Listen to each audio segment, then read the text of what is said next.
jirtu dhaggeeffattoota chaanalii kana arrammoo kan hin qabadhe isinii dhiyaadhe barnoota gabaabaa akkaataa maatiin daa'imman isaanii nyaata dabalataa itti eegalsiisuu qaban kan jedhudha. Akkuma waliigalaatti bifa akka waliigalaa ta'een kan isinii kaasuu barbaadu. Akkaataa itti daa'imman nyaata dabalataa jalqaban yoo ilaalle daa'imni tokko ji'a 6 booda annisaa guddina qaamaa fi akkasumas guddina sammuuf kanneen biroof wantoota isa barbaachisan aannan harmaadhaa qofaa irraa argachuu waan dandeenyeef nyaata dabalataa argachuu eegaluu qabu. Nyaanni dabalataa yeroo sirrii ta'etti jechuun naannoo ji'a 6 eegalamuu qaba. Akkasumas hanga barbaachisuu fi wantoota qaama daa'immaniif barbaachisan of keessaa qabaachuu qaba. Kana jechuun kanneen annisaa kennan jiru nyaanni, kanneen guddina qaamaaf fayyadan jiru, akkasumas immoo kanneen guddina sammuuf fayyadan jiru. Kanaaf hanga barbaachisuu fi wantoota barbaachisu of keessaa qabaachuu qaba. Hanga barbaachisu olis gadis ta'uu hin qabu jechuudha. Akkasumas immoo kan qulqullinaan qophaa'ee fi kaa'amee akkasumas harkaaf meeshaa qulqulluu ta'een isaaniif dhiyaachuu qaba jechuudha. Dhibeen fayyaa akka haadholiin daa'imman isaanii harma hin hoosisne hanga hin jirretti akkasumas hanga aannan harmi haadhaa aannan qabutti daa'imni tokko dhalatee hanga ji'a 6tti aannan harma haadhaa qofa hoosisuun baay'ee barbaachisaadha.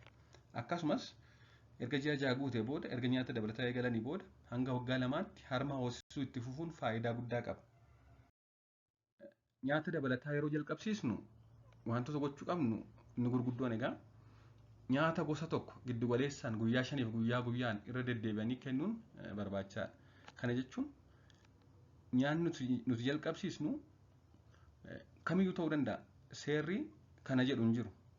Nyaanni sun lallaafaa taanaan daa'immaniif bifa lallaafaa ta'ee kan mummurame wayii immoo bifa dhangala'aatiin kan qophaa'e taanaan daa'imman nyaata kamiyyuu guyyaa jalqabuu danda'u. Kanaaf nyaata akkasii dura jalqabuu qabu kan jedhu jiru.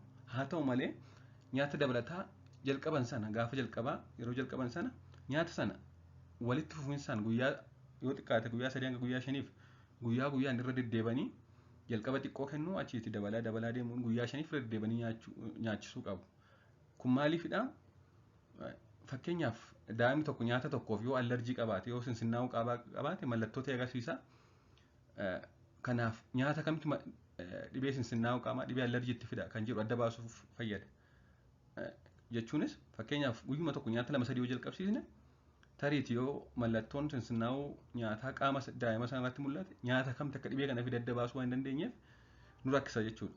Kanaafuu guyyaatti nyaata tokko guyyaa 4-5 nyaata tokko suuta hanga isaa dabalaa deemuun jalqabsiisuun faayidaan isaa nyaata kamti sifaa'uu fi dida, nyaata kamti allerjii itti fideera, nyaata kamti daa'ima sana wajjin wal simeera kan jedhu adda baasuuf nu gargaara. Inni dabalataan nyaata jalqabe sana guyyaa 5 sanatti mallattooleen nyaanni sifaa'uu diduu hin jiru taanaan nyaaticha itti fufaa nyaata biraa dabalataan eegalchiisuu qaba. Nyaati jalqabe sana ittuma fufaa. Maaliif guyyaa 5 ilaallee irraa rakkoon hin jiru daa'ima sana wajjin wal simeera taanaan amma immoo nyaata biraa irratti dabalaa jechuudha. Nyaata biraas akkasuma hanga xiqqoo ta'een daballee guyyaa guyyaan hanga isaa dabalaa deemuun akka inni daa'ima sana wajjin wal sime ilaallu. Nyaata hawaaraa jalqabsiisne kanas yeroo lammaffaaf guyyaa muraasaaf osoo kan biraa hin eegalchiisin akka daa'ima waliin wal simate ilaaluun haaluma kanaan kan biroos itti fufuun gaariidha. Tarii immoo daa'imni mallattoo sinsinnaa'uu qaamaa qabaate mallattoo sifaa'uu diduu qabaate nyaata sana yeroo dhiisuuf garbiraa ilaaluudha. Garbiraa jalqabsiisuudha. Fakkeenyaaf nyaata hanqaaquu warra jalqabe daa'imni sun yoo qaama isaatti wanti shiffee wayii ba'e yoo of hooquu jalqabe waan mallattoon sinsinnaa'uu qaamaa yoo mul'ate dhiisuu qabu jechuudha. Dhiisuu qabuun garbiraa yaaluu qabu. Nyaata kamiyyuu yeroo jalqabsiisnu jalqaba kan baay'ee xiqqoo ta'e kennuun suuta dabalaa deemuutu filatama. Guyyaa jalqaba baay'ee nyaata hanga xiqqoo ta'e kennuutu barbaachisaadha. Daa'imman fudhachuu dhiisuu danda'u, jibbuu danda'u. Kanaafuu guyyaa jalqabaa hanguma nyaata sana quba keenyaan tuqnee arraba isaanii irratti arrabsiisuu ga'uu kan danda'u. Nyaata xiqqoo ta'e jalqabsiisuun suuta guyyaa ammayyuu ganama nyaata xiqqoo jalqabsiisne sa'aa booda hanga isaa dabalaa guyyaa ittaanu hanga isaa dabalaa deemuun filatamaadha jechuudha. Jalqaba irratti nyaata dhangala'aa fi lallaafaa kanneen akka aajjaa, marqaa akkasumas nyaatonni biroon jiru kanneen daa'immaniif jedhamanii samsamanii suuqii irraa faarmaasii adda addaa irraa gurguraman jiru. Isaan kanas haa ta'u dhangala'aa taanaan lallaafaa taanaan isaan kana jalqabsiisuun gaariidha. Kanaan dura nyaata allerjii fiduu danda'an kanneen akka hanqaaquu, ocholoonii fi aannan sa'a boodarra jalqabsiisutu gaariidha jedhamaa ture. Maaliif daa'imman yoo xiqqoo turanii nyaata warra akka hanqaaquu, akka ocholoonii fi akka aannan sa'a kana jalqaban carraan nyaatonni kun allerjii fiduun isaanii, sinsinnaa'uu qaamaa fiduun isaanii gadi bu'aadha jedhamee yaadama ture. Haa ta'u malee qorannoowwan yeroo ammaa ba'aa jiran qorannoon hedduun wanti kun akka sirrii hin taanee fi kan oppoozit ta'e daa'imman nyaata sinsinnaa'uu qaama fidan kana yoo dura dafanii jalqaban naannoo ji'a ja'a jalqaban carraa qaamni isaanii sinsinnaa'uu qaama hin qabaanne akka ta'u taasisa jedhanii yaadu. Kanaaf nyaatota warra akkasiis akkuma nyaata kamii duraa duuba nyaataan garaagarummaa guyyaa shaniin jalqabsiisuun gaariidha jechuudha. Erga daa'imman nyaata hedduu jalqabaniiti maal gochuu qabna? Nyaata idileen dabalata nyaata qabiyyee adda addaa qabu gidduu gidduutti kennuufi nyaata idileen gidduu gidduutti nyaata qabiyyee adda addaa irraa qophaa'e gidduu gidduutti kennuufiin barbaachisaadha. Nyaata idilee yeroo jennu nyaata guyyaa guyyaan nyaannu jechuudha. Akka biyya keenyaatti ciree, laaqanaa fi irbaata. Akkasumas immoo nyaata akka buddeenaa, shiroo, misira, qamadii, garbuu, qooccoo, baaqelaa, boqqolloo, atara kan kana fakkaatan itittuu adda addaa. Nyaata adda addaa kun nyaata idilee jedhamu. Nyaata idilee kanaan daa'immaniif madaalawaa akka ta'u taasisuuf ammoo nyaata idilee kana guyyaatti si'a sadii nyaatan kana dabalata nyaata annisaa dabalataa kennan kanneen akka nyaata beeyladoota irraa argaman kanneen akka hanqaaquu, aannan, foon, foon lukkuu adda addaa fi kanneen kana fakkaatan gidduu gidduutti kennuufiin barbaachisaadha. Akkasumas immoo kuduraalee akka qoosxaa, dabaaqula, kaarotii, timaatima, dinnicha, muduraalee kanneen akka avokaadoo, burtukaana, paappayaa, muuzii, maangoo kan kana fakkaatanii kanneen nyaata mi'eessan kan akka dhadhaa fi zayitii fi nuugii kan talbaatti dabaluudhaan bifa kasha ta'een, kasha jechuun nyaata idilee gidduutti nyaatamu jechuudha.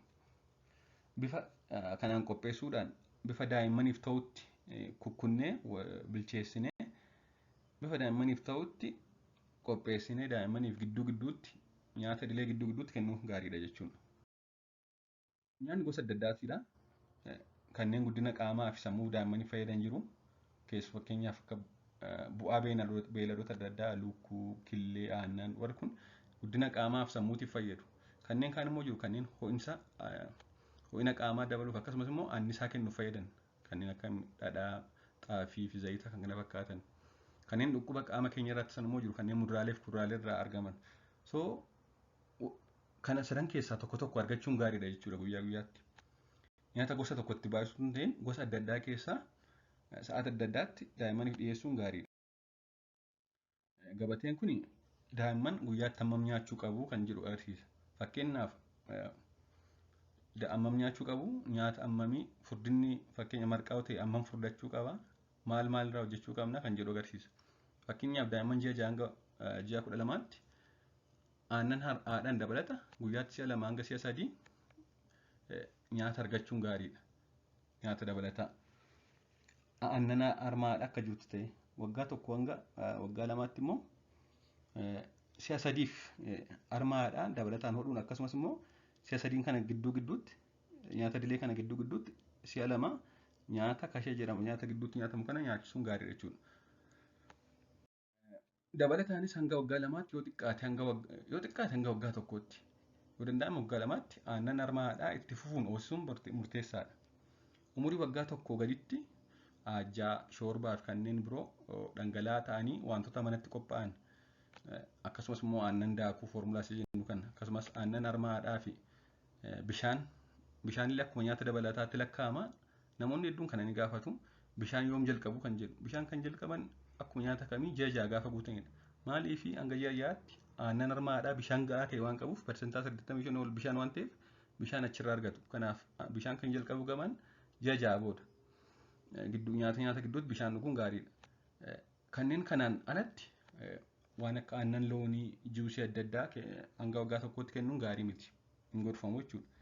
Waggaa 1 hanga waggaa 3 gidduutti immoo aannan loonii yoo kennine xiqqoo bishaan itti makuun fakkeenyaaf aannan burcuqqoo tokkotti bishaan siinii tokko makuun waliin danfisnee guyyaatti immoo hanga walakkaa liitiraa kan hin caalle kennuun gahaadha. Kana caalaa baay'achuu hin qabu jechuudha. Tariitii carraa hir'ina dhiigaa fiduu qaba waan ta'eef kana caalaa baay'isuu hin qabnu. Daa'imman waggaa tokko hanga waggaa 3 gidduutti. Kanneen waggaa tokko duraaf laachuun gaarii miti. Juusii immoo yoo kenne juusiin guyyaatti siinii bunaa 2 yookiin 3 hin caalle yoo dhugan gaariidha waggaa tokko hanga waggaa 3tti. Waggaa tokkoon dura juusiinis ta'e aannan loonii gaarii miti jechuudha. Akka walii galaatti kan inni qabadhee jiru gaaffii adda addaa fi yaada adda addaa qabaattan koomentii jala naa galatooma. Subscribe gochuun dagatina barnoota dabalataa waa'ee fayyaa daa'immanii ilaalchisuun hordofuu barbaadan subscribe, like fi koomentii godhaa. Galatooma.